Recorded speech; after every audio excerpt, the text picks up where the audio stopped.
friends, Ginny D here. Every D&D player is intimately familiar with the 6 numbers that make up our ability scores: strength, dexterity, constitution, intelligence, wisdom, and charisma. You use these numbers for nearly every dice roll you make, but while ability scores are obviously relevant to combat and skill checks, they're also the basis of who your character is. The 3 physical scores, strength, dexterity, and constitution, describe your character's body, while the 3 mental scores, intelligence, wisdom, and charisma, describe your character's mind. Those mental stats can and should inform your character's personality. This means that ability scores aren't just central to the mechanics of your gameplay, they're also central to your roleplay. Today we explore how you can bring your character's intelligence, wisdom, and charisma scores into your roleplay at the game table. If you want to, obviously. I'm not your boss. Here to help out is my good friend Books. Hi there. That's right, I have lots of friends, and none of them are just me wearing a different shirt. Books, I know this is pretty basic, but it feels like a good place to start. Why don't you tell us a little about what ability scores mean? Certainly.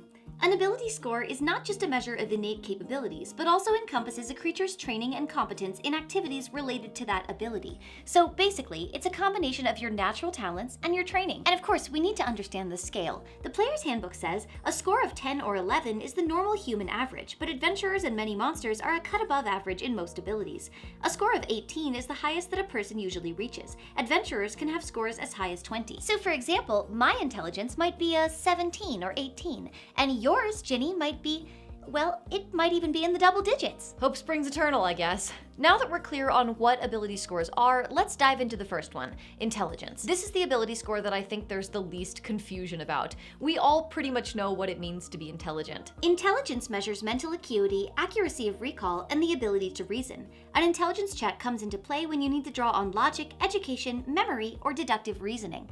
It's the kind of skill you really hone when you read a lot of books, for example. People often ask, how can I roleplay a character who's supposed to be smarter than me? The handbook tells us that adventurers are special and often have more impressive abilities than the average person. But D&D players are average people. Most of us don't have the equivalent of an 18 intelligence, present company excluded. Thank you. And even if some D&D players are actual geniuses, you shouldn't have to be one to play one in a game. Thankfully, you have friends in high places, and by that I mean your DM. It's a lot easier to look smart when you can get information straight from someone who's omnipotent. Which intelligence-based skills are you proficient at? If the numbers say that your character is a pro at history, don't be afraid to ask your DM for the information that will allow you to demonstrate that. You can ask, would I know any relevant history about this, or have I heard of this place before? They might call for a history check, or they might just share information that it would make sense for your character to know. Once you have the knowledge, you can use that in your roleplay, restating or expanding on it in character to make it part of your interactions with fellow players. Just make sure that you're doing this in collaboration with your DM. So don't go reading the campaign book for whatever you're playing and then defend it by saying, but my character is really smart, he'd know all this. This same concept can apply to problem solving too. If the party is stuck on some sort of puzzle or logical conundrum, you can always ask your DM if you can roll an intelligence check to give you a hint or help you put the pieces together. Then, armed with the right direction, you can roleplay your character's stroke of genius. Also, the book lists accuracy of recall as a facet of intelligence. Well, I have good news for you, nobody has a better memory than a sheet of paper. Basically, if you take good notes, it'll be easy to play a character with a good memory. I have a video all about how to effectively take player notes in case that's not one of your real-life proficiencies yet. And remember, we're all here playing a game of make-believe. The DM tells you there's a dragon, and you don't demand that she produce one in real life, you use your imagination. You don't have to be able to do a smart thing in order to describe your character doing a smart thing. You can absolutely say, my character delivers a lecture on how conjuration magic and evocation magic differ, or I recite a classic poem in fluent celestial. In fact, speaking the first sentence or two of a complex conversation and then summarizing the rest is a common shorthand for the kinds of dialogue that can flavor a game but aren't essential to actually experience. Exactly. In fact, when I was in university training to become a literary master, my professor always said that when it comes to rhetoric,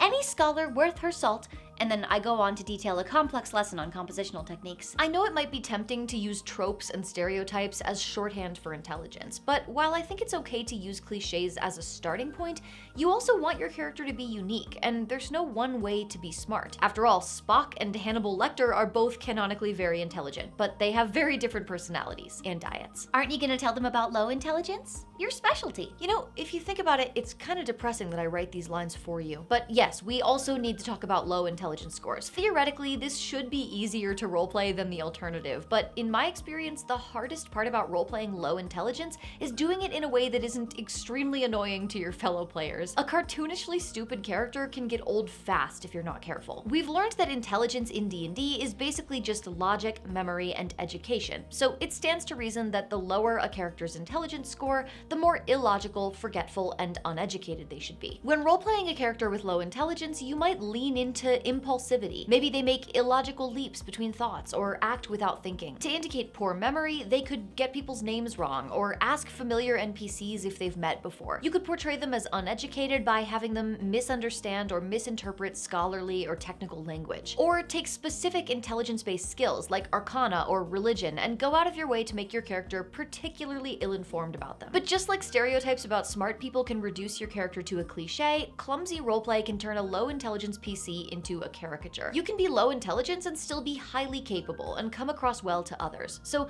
resist the urge to play any character with an intelligence under 10 like they're Derek Zoolander. Next up, wisdom. Wisdom reflects how attuned you are to the world around you and represents perceptiveness and intuition.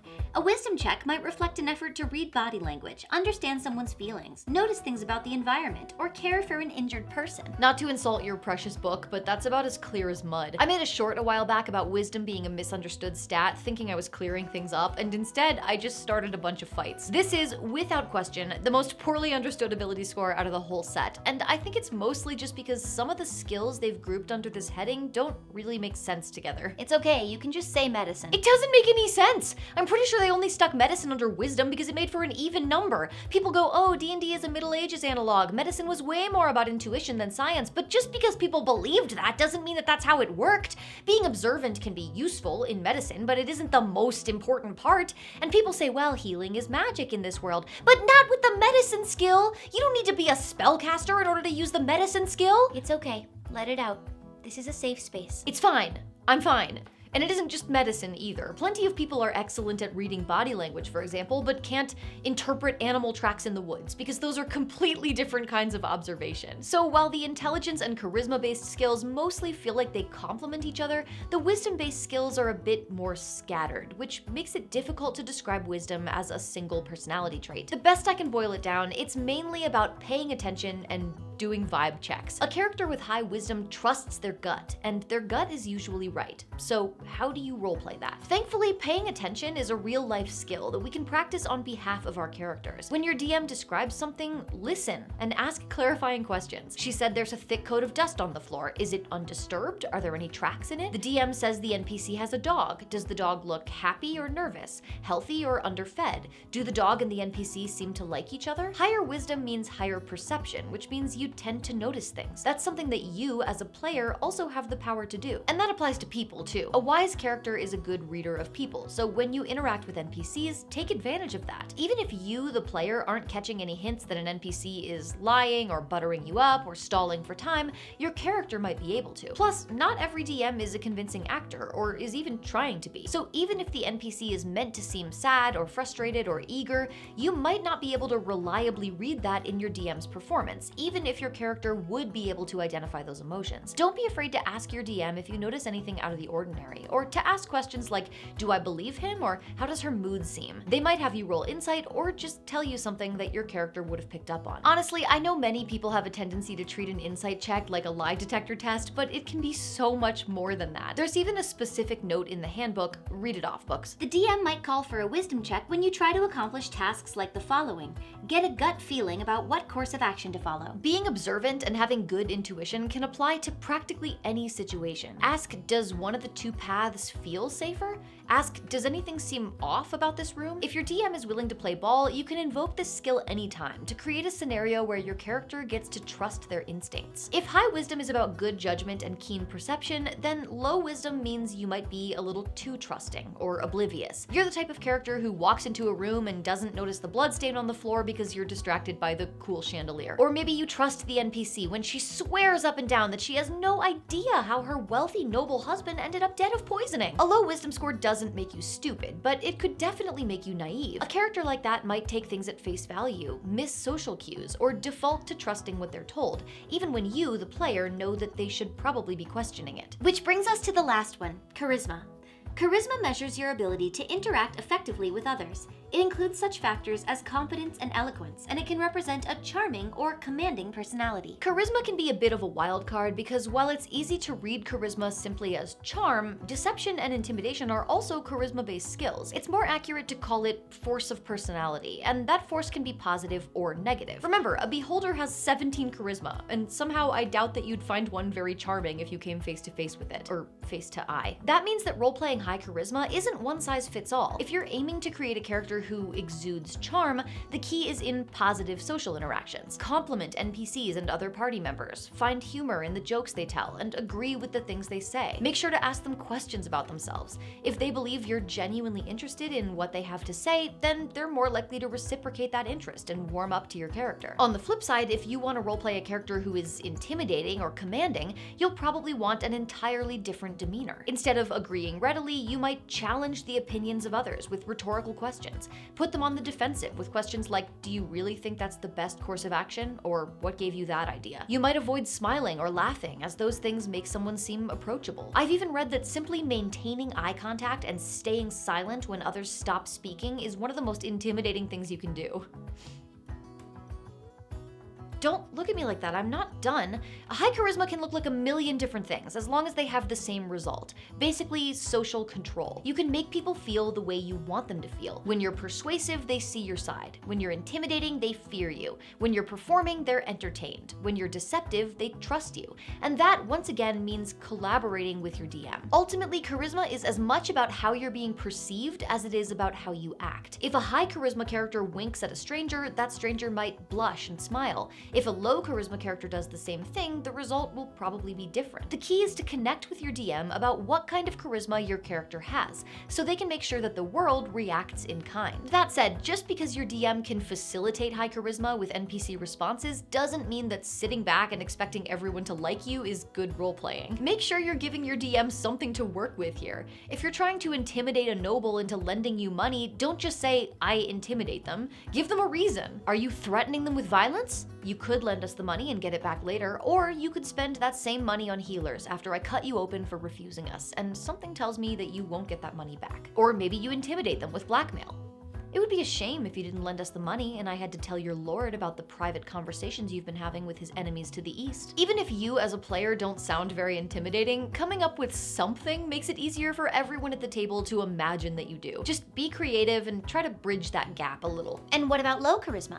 Yes, your specialty. Hey! Calm down, this isn't necessarily about being unlikable, it's more about lacking social finesse. You might have low confidence, be a bad liar, or just have a tendency to put your foot in your mouth. To most of us, role-playing low charisma comes a lot more easily than role-playing high charisma. I don't know about you guys, but being awkward, self-conscious, or accidentally rude is not something I usually have to work at. But much more than with intelligence or wisdom, you need your DM's buy-in to effectively role-play charisma, because your DM is fully in control of how NPCs react to you. As long as you and your DM are on the same page, your interactions can be as smooth or as rocky as your charisma score enables. One last thing about charisma that has to be said, there's a pretty pervasive idea that high charisma means someone is physically attractive, and low charisma means that they're ugly. This isn't entirely unfounded because in 1st edition D&D, there was an ability score called comeliness, which was adjusted by the character's charisma score. But this score was dropped for what I think should be pretty obvious reasons, and hasn't been a game mechanic for several editions. It is absolutely possible to be extremely charismatic while not being physically attractive, and just as possible to be very physically attractive but have a repulsive personality. I would encourage you to separate your concept of a character's looks from their charisma. You can, of course, be both attractive and high charisma, but those things are not equivalent. Well, that's it for the mental scores. Anything else before we wrap up for the day and you put me back in the basement with the rest of the clones? Yeah, actually, I think it's worth mentioning that these ability scores are simplified versions of real human traits, used to gamify personality. In the real world, people are multi-dimensional. There's no one way to be intelligent or wise or charismatic. So if you want your character to feel realistic, I would encourage you to use these guidelines as a starting point, but get creative about how these traits come to life in your unique character. Being smart or intuitive or charming isn't itself a personality, although it can inform one. If you want to dig deeper than ability scores and truly develop a complex personality for your character, then make sure to check out this video next. It'll give you some ideas on how to create characters who feel like different people, even if they have similar character builds or ability scores.